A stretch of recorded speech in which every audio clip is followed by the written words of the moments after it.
रामनवमी के मौके पर वजीर आजम नरेंद्र मोदी ने गुजरात में मां उमिया देवी मंदिर की यौम तासीस तकरीबात में बेटी बचाओ मुहिम और पानी के तहफ़्फ़ुज़ मुहिम में अहम किरदार के लिए की गुजरात की तारीफ। आज़ादी के अमृत महोत्सव की हर जिला में 75 आबी ज़खायर की तामीर की अपील।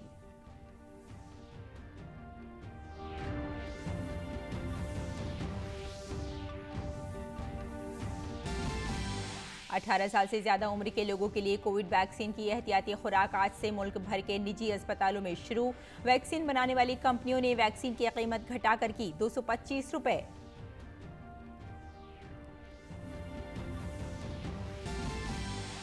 श्रीनगर में सिक्योरिटी फोर्सेज के साथ तसादुम में 2 दहशतगर्द हलाक। सिक्योरिटी फोर्सेज ने पूरे इलाके का किया मुहासरा, तलाशी की कार्रवाई जारी।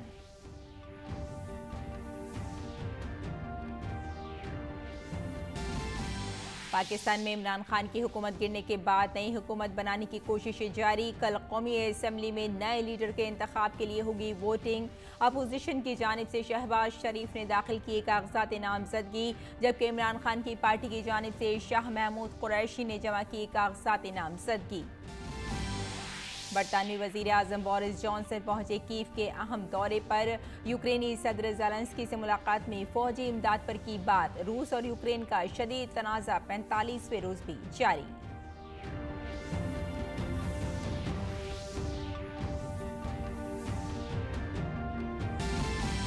फ्रांस में सदारत इंतखाब के लिए आज हो रही है वोटिंग। मौजूदा सदर मैक्रोन और दाएं बाजू की जमात के लीडर ली पेन के दरमियान है सख्त मुकाबला।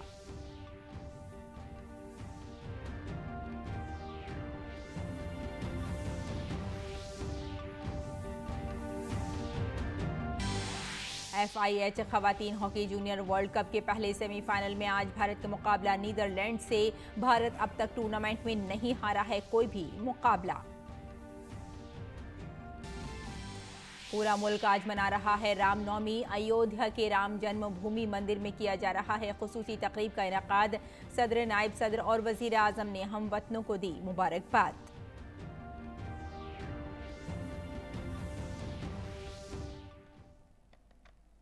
आदाब नाज़रीन, खबरनामे में आपका इस्तकबाल है। मैं हूं आपके साथ रेशमा फारूकी।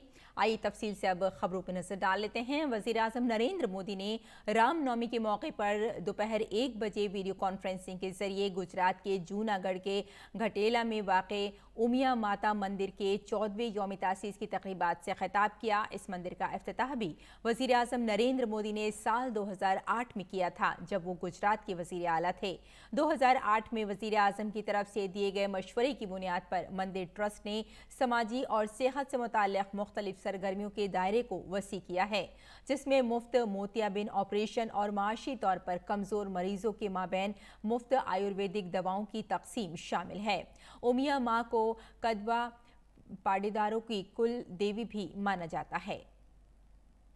इस मौके पर वज़ीर आज़म नरेंद्र मोदी ने कहा कि साल 2008 में मंदिर के इफ्तिताह के बाद से आज तक माता उमिया देवी के अक़ीदतमंदों और समाज के इज्तिमाई कोशिशों से मुक़द्दस धाम न सिर्फ अक़ीदत के एक मरकज़ के तौर पर उभरा है, बल्कि सियाहती मरकज़ के तौर पर भी उभरा है।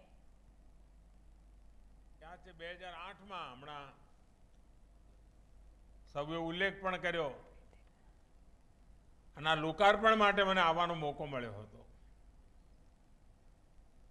અને આ પાવન ધામ એક પ્રકારે શ્રદ્ધાનું કેન્દ્ર તો રહ્યું, પણ મને જે માહિતી મળી છે એમાં એક પ્રકારે આ સ્થાન હવે સામાજિક ચેતનાનું કેન્દ્ર બની ગયું છે અને ટુરિઝમનું પણ ક્ષેત્ર બની ગયું છે। મને કહ્યું કે 60 થી વધારે રૂમો બન્યા છે, ઘણા બધા મેરેજ હોલ બન્યા છે, ભવ્ય ભોજનાલય બન્યું છે।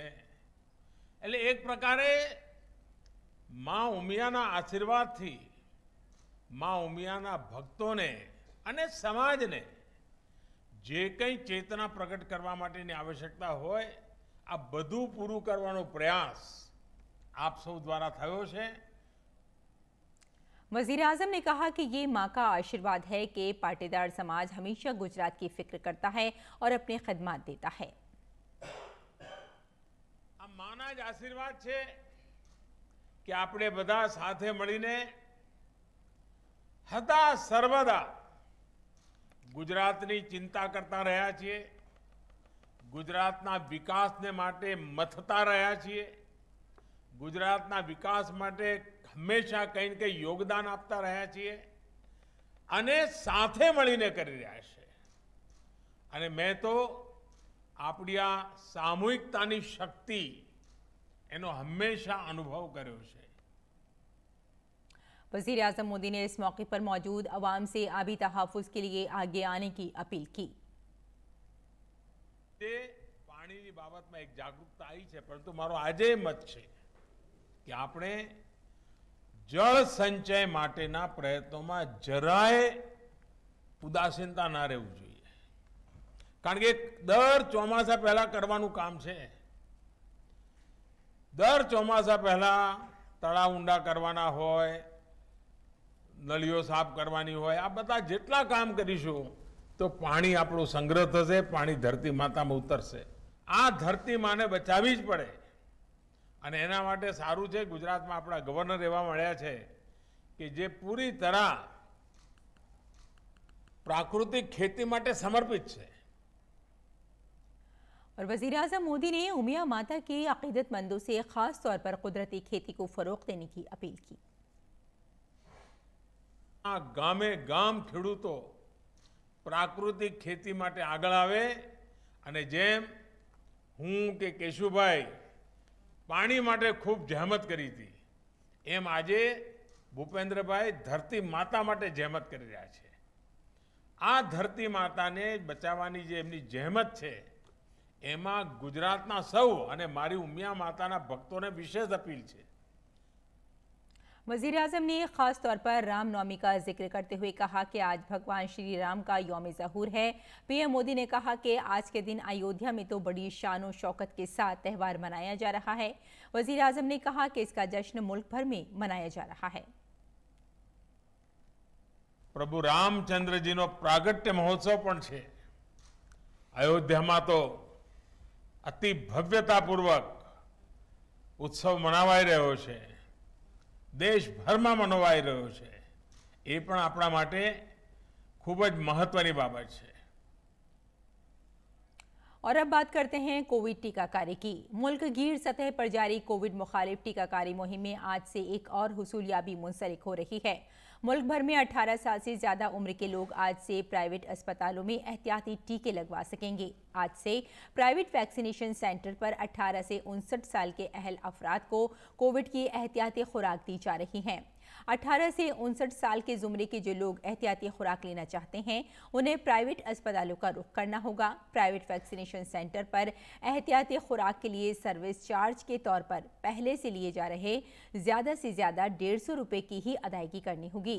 वहीं एहतियाती खुराक के लिए किसी नए इंदराज की ज़रूरत नहीं होगी क्योंकि मुस्तफ़ीदीन पहले से ही कोविन पर रजिस्टर्ड हैं. ताहम इस बात की वजाहत की गई है कि जो वैक्सीन मुस्तफ़ीदीन को पहले लगाई गई है वही एहतियाती खुराक के तौर पर भी लगेगी.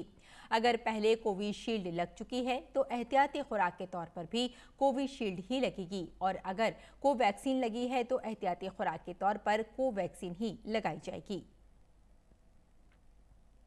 मरकजी हुकूमत के फैसले के बाद मुल्क भर में 18 साल से ज़्यादा उम्र के लोगों को कोरोना वैक्सीन की एहतियाती खुराक देने का काम शुरू हो गया है. मरकजी वज़ीर सेहत मनसुख मांडविया ने ट्वीट किया कि 18 साल से ज़्यादा उम्र के शहरियों को एहतियाती खुराक देने का प्रोग्राम पूरे मुल्क में शुरू हो चुका है.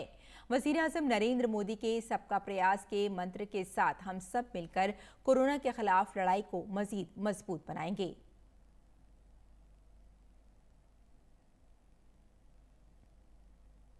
आज से मुल्क भर के निजी मराकज़ पर 18 साल या उससे ज़्यादा उम्र के अफराद के लिए एहतियाती वैक्सीन लगाने की मुहिम शुरू हो चुकी है.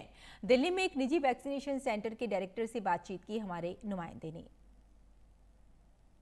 किस तरह की व्यवस्था आपने किया है बूस्टर डोज के लिए? बिल्कुल, देखिए जैसे 2 दिन पहले ही अनाउंसमेंट हुआ था कि अब प्रिकॉशन डोज हमारे 18 प्लस के जो है वयस्क उनके लिए भी शुरू हो गई और वो लोग भी काफ़ी इसके लिए वेट कर रहे थे क्योंकि देखते हैं हम जब भी कोई नए वेरिएंट की बात होना शुरू होती है या विदेशों में या कहीं भी केसेस बढ़ना शुरू होते हैं तो उस समय लोगों को भी रहता है कि कहीं ना कहीं जैसे बाहर ऑलरेडी विदेशों में बूस्टर डोज लगना शुरू हो गया तो हिंदुस्तान में भी लोग काफ़ी ज़्यादा इंतज़ार कर रहे थे.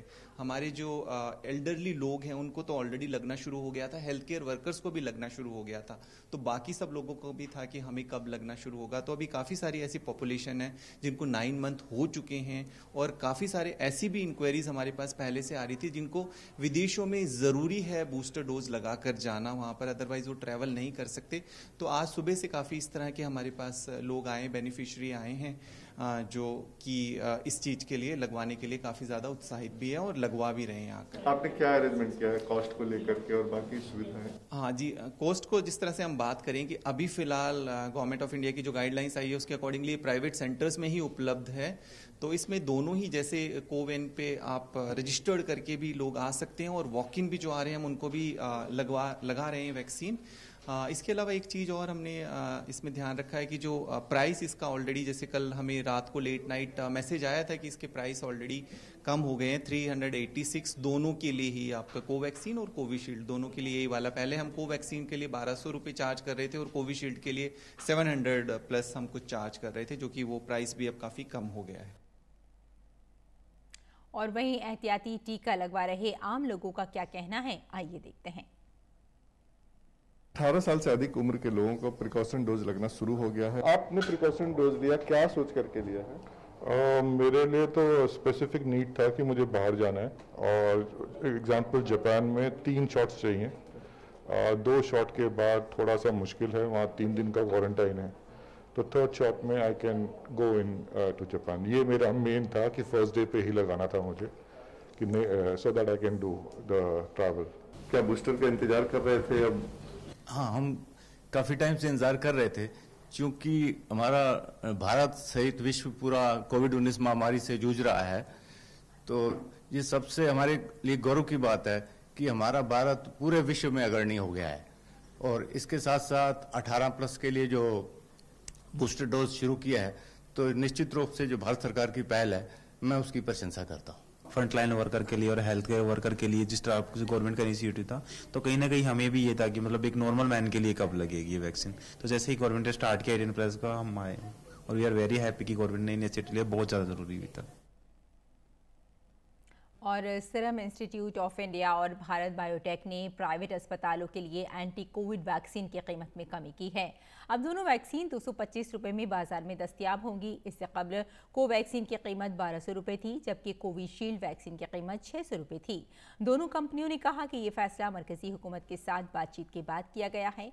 कंपनियों ने 18 साल से ज़्यादा उम्र के लोगों के लिए एहतियाती खुराक फराहम कराने के मरकजी हुकूमत के फैसले की सताइश की है। अगली खबर की तरफ बढ़ते हैं। जम्मू कश्मीर में फौज के साथ मुठभेड़ में 2 दहशतगर्द ढेर हो गए। मारे गए दोनों दहशतगर्द लश्कर तैयबा से हैं। श्रीनगर मुठभेड़ पर आईजीपी कश्मीर विजय कुमार ने कहा कि दोनों दहशतगर्द 4 अप्रैल को श्रीनगर में सीआरपीएफ की नाका पार्टी पर हुए हमले में शामिल थे। उन्होंने बताया कि दहशतगर्दों के साथ मुठभेड़ के दौरान हिफाजती दस्तों के 3 जवान भी जख्मी हुए हैं।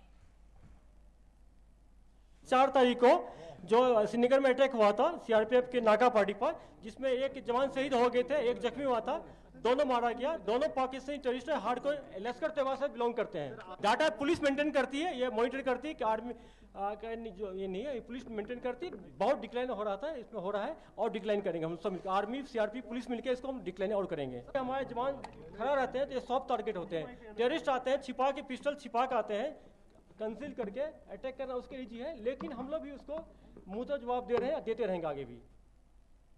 और अब बात करते हैं पाकिस्तानी सियासत की। पाकिस्तान में इमरान खान की हुकूमत गिरने के बाद अब नई हुकूमत बनाने की कोशिशें जारी हैं। कल कौमी असम्बली में नए लीडर के इंतखाब के लिए वोटिंग होगी। अपोजिशन की जानिब से शहबाज शरीफ ने कागजात नामजदगी दाखिल किए हैं, जबकि इमरान खान की पार्टी की जानिब से शाह महमूद कुरैशी ने कागजात नामजदगी जमा किए हैं। इससे कबल पाकिस्तान में देर शब जारी रही सियासी उथल पुथल के दरमियान इमरान खान की हुकूमत ड्रामाई अंदाज में गिर गई। वज़ीर आज़म इमरान खान के खिलाफ अपोजिशन की जानिब से पेश की गई तहरीक अदम एतमाद मंजूर कर ली गई। तहरीक अदम एतमाद के हक में 174 वोट डाले गए। पाकिस्तानी पार्लियामेंट में अरकान की कुल तादाद 342 है, यानी इमरान खान को फ्लोर टेस्ट पास करने के लिए 172 वोट हासिल करने थे।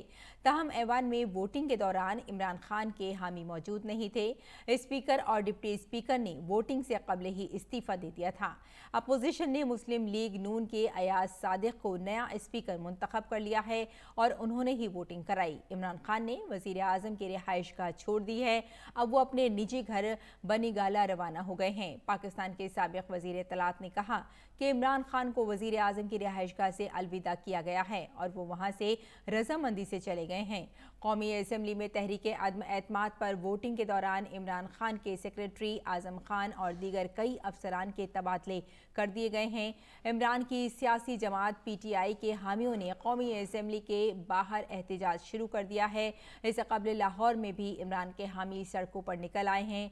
इमरान खान के खिलाफ इस्लामाबाद हाई कोर्ट में दरख्वास्त दायर की गई है। इमरान के अलावा फवाद चौधरी और शाह महमूद के खिलाफ भी अर्जी दायर की गई है। तीनों के नाम एग्जिट कंट्रोल लिस्ट में डालने का मुतालबा किया गया है। दरख्वास्त की समाअत 11 अप्रैल को हाई कोर्ट में होगी। ताहम इमरान खान के मुल्क से बाहर जाने पर पाबंदी आयद कर दी गई है।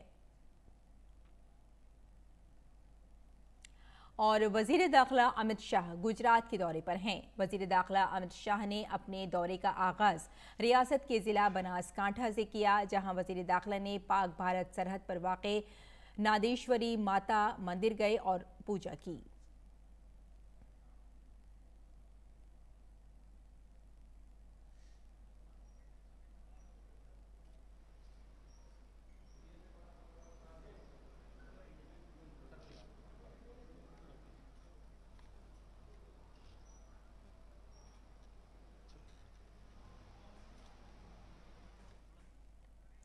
इसके बाद वजीर दाखिला अमित शाह ने बनासकांठा जिले के नडापेट में भारत पाकिस्तान बैनुल-अक़वामी सरहद पर बॉर्डर डिविंग पॉइंट का भी इफ्तिताह किया।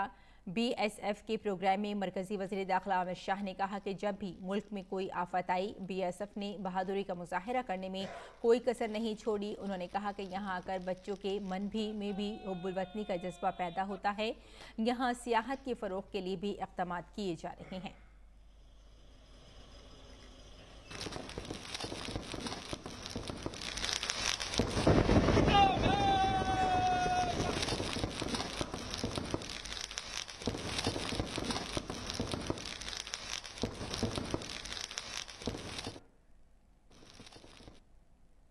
और भारतीय जनता पार्टी के सदर JP नड्डा ने हिमाचल प्रदेश की राजधानी शिमला में कांग्रेस पर जमकर हमला किया और UPA हुकूमत पर रियासत के साथ सौतेला रवैया इख्तियार करने का इल्जाम लगाया। During the Congress regime, the special category status and the centrally sponsored schemes का रेशियो बदल दिया। जो हमको 90-10 मिलता था वो 60-40 कर दिया। और उसमें भी देखिए आप, हिमाचल उत्तराखंड को निकाला, जम्मू कश्मीर को रखा और नॉर्थ ईस्ट स्टेट को रखा। यानी जम्मू कश्मीर के बाद पहाड़ का रंग बदल गया और उत्तराखंड के बाद नॉर्थ ईस्ट का रंग दूसरा आ गया। कितनी भेदभाव वाली सरकारें चलती थी, आप इसका अंदाजा लगाइए। ये भारत के नक्शे में भी स्टेट्स को डिवाइड करते थे। JP नड्डा ने कहा कि BJP की डबल इंजन की सरकार ने रियासत को माली मदद के साथ साथ हर तरह की मदद दी है। उन्होंने कहा कि शिमला स्मार्ट सिटी के लिए 90-10 फॉर्मूले के तहत मदद की गई है।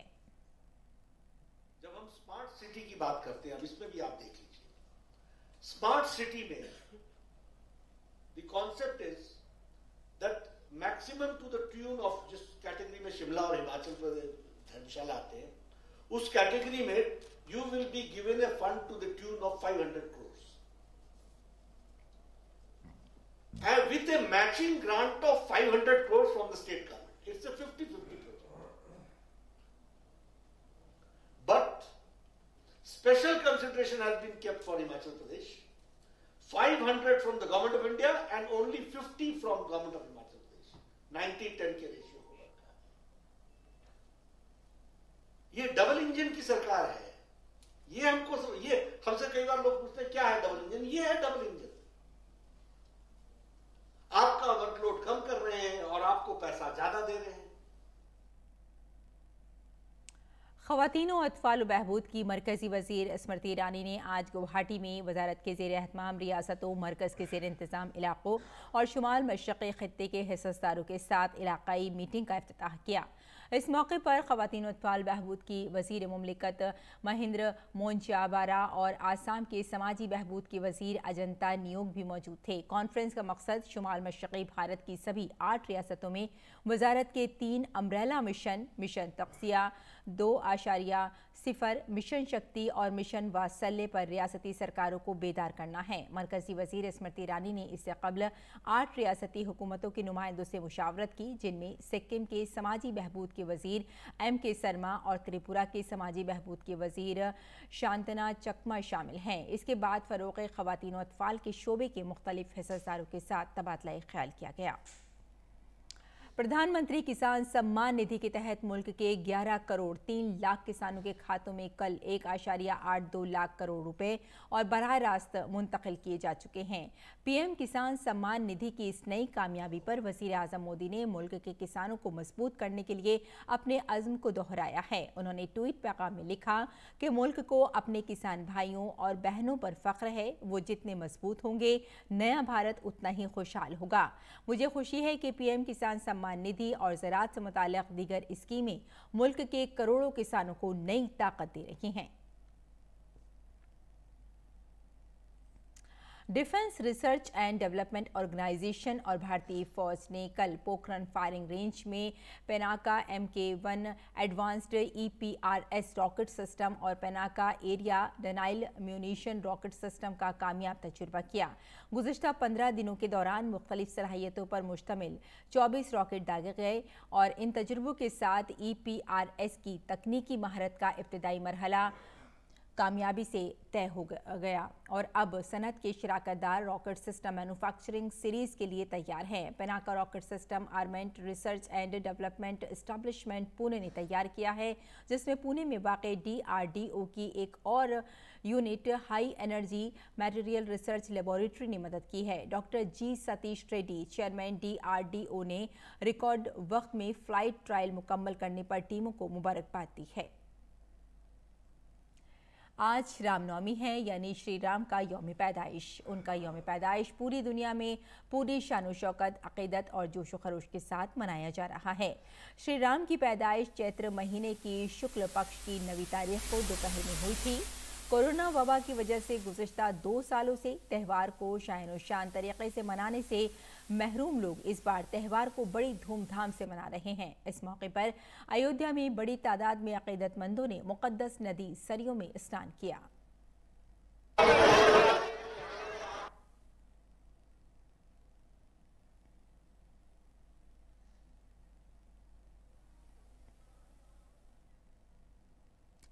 वज़ीर आज़म नरेंद्र मोदी ने भगवान राम के जन्मदिन रामनवमी पर हमवतनों को मुबारकबाद दी है। उन्होंने अपनी ट्वीट पैगाम में लिखा, हमवतनों को रामनवमी की ढेरों मुबारकबाद। भगवान श्री राम की मेहरबानी से सबको ज़िंदगी में खुशी, सुकून और खुशहाली मिले।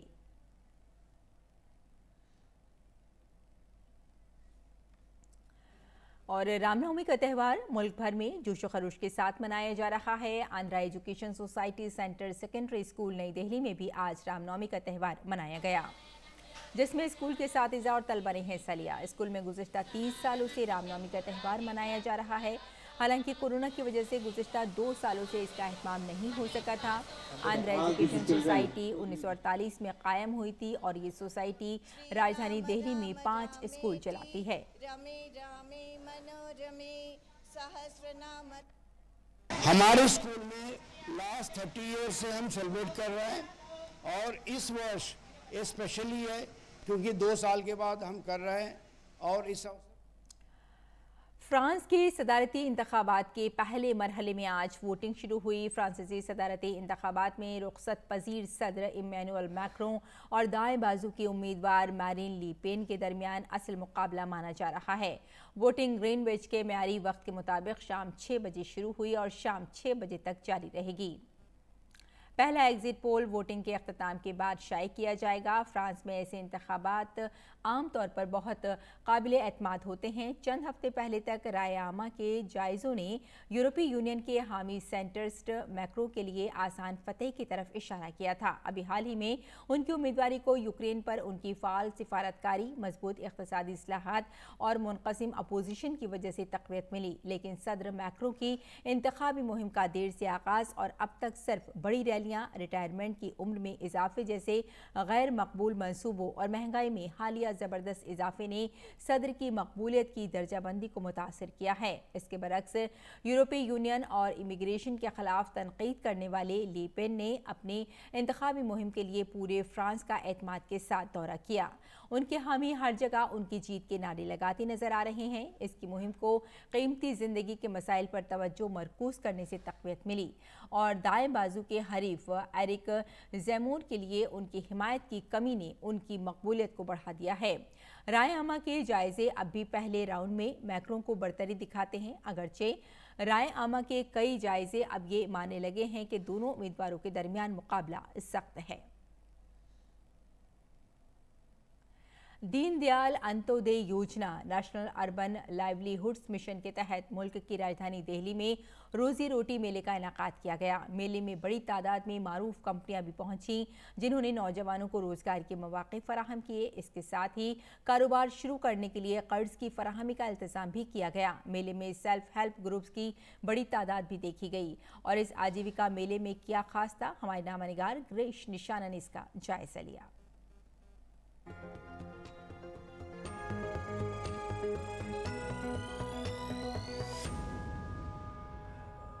राष्ट्रीय शहरी आजीविका मिशन के तहत दिल्ली के पुष्प विहार स्कूल के अंदर आजीविका मेले का आयोजन किया गया है। किस तरह का मेला है, इस पर ज़्यादा बात करने के लिए हमारे साथ मौजूद हैं एसडीएम गीता ग्रोवर जी। मैडम, किस तरह का ये मेला आयोजित किया गया है?